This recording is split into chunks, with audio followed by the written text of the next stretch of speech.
నీ వెళుతున్న ప్రతి స్థలములో నిత్యముగా తోడుగా ఉండి నేను నిన్ను ఆశీర్వదించి మరలా ఈ స్థలంలోనికి తోడుకొస్తానన్నాడు. దేవునికి స్తోత్రం.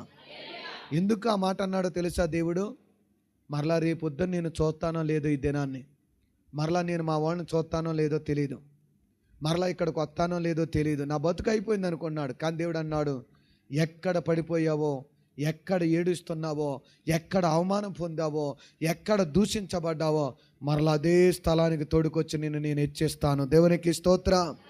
హల్లెలూయా. మన పడిపోయిన స్థలములోనే దేవుడు మనల్ని హెచ్చించేవాడు.